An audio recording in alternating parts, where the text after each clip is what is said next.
بسم الله الرحمن الرحيم aad baad u salaamantiin dhammaantiin waa walaalkiin cali oo mar kale kusoo noqday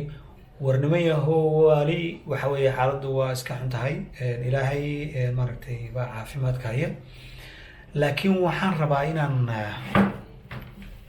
dadka Soomaalida ee Sweden ku nool gaar ahaan magaalada Stockholm caasimadda waaweyn sida Göteborg iyo Malmö iyo Stockholm war dhibkan ka soo wada qaba hadana waxaad moodaa Sweden hadda inuu saay baalka ugu sii fidayo xanuumada ay sii badanayaan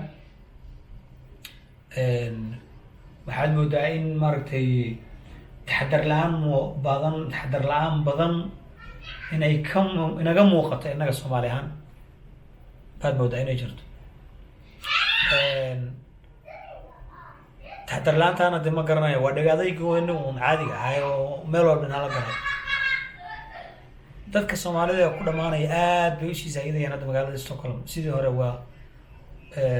hore waxa weeye way ka sii badatay hadda aad iyo aad marka waxaan kula talin lahaa nimankii dadkiina Soomaalida ee jooga magaalada Stockholm warnamayo waxa aad ku faacaysan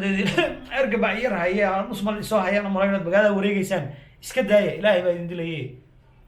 ayr gurihiina ku jira waxaad safe ku tihiin dad xanuunsantahay dad caafimaad qabto inaad gurigaaga joogto waad wareegaysaan saasa si shimbirtu wareegaysaan maalintood ilmaada reyaal oo guriyaha ku noqdo oo fadhiya oo iska jooga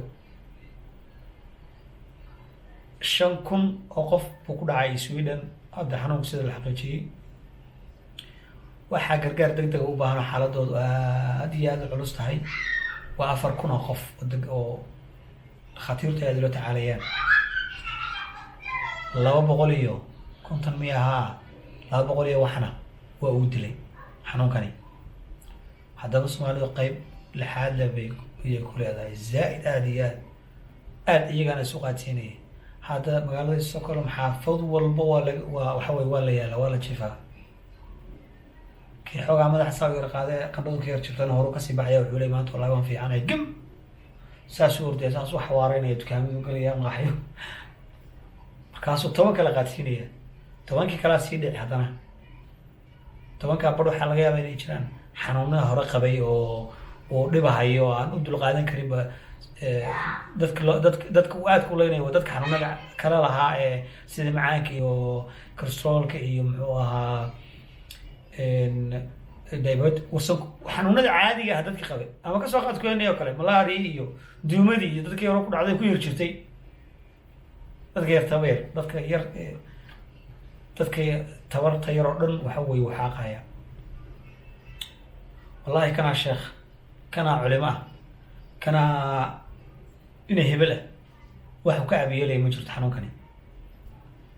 waana markii aad sii eegtana waa wax fudud sida lagu sheegayo waa wax sida hargabka oo kale ah laakiin hadduu Ilaahay kugu sababayo hargabka waa wax weyn hargabka qandho leeyahay baalkiina uu leeyahay waan iska socodna Soomaalidu waxay oran jireen xanuun looma seexdo laakiin kan dadka si fudud baa la isku qaadsiinaya si fudud waxaan kaloo doonayay dad Soomaaliyeed oo waliba keenaba waxay lahaayeen gaaladii waaweynaa Ilaahay baa waxa uu soo diray xanuun baa Ilaahay ku soo diray war Ilaahay ka baqa xanuunkan Ilaahay gaalo ma soo dirin gaalo kaliya ma wax meesha ku nool adduun weynaha dadku saas isku dhex socdaa ka soo qaad Soomaaliya hadda wadankeena Soomaaliya 100% muslim baan nahay haddana intaas oo gaal baa ku dhex nool ama shaqo hoo yimaado ama si kale hoo yimaado gaalo badan baa wadanka degan marka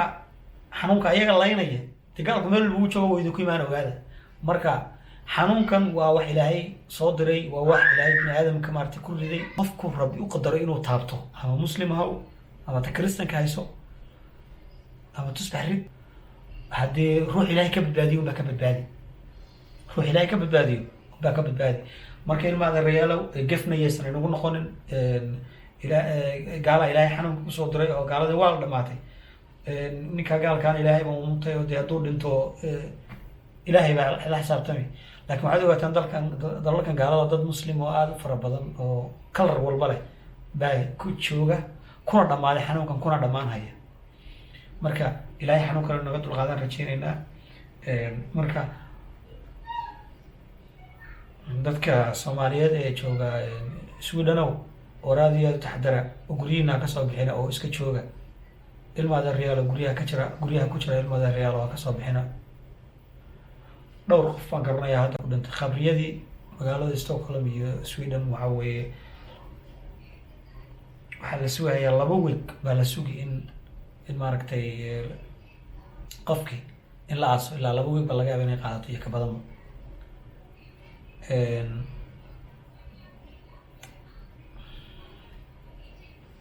والله وأرنا دياد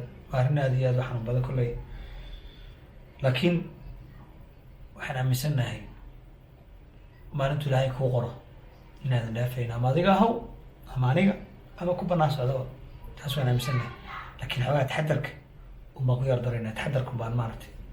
يرمو جنا إن نقول يجون إن شاء الله دلوا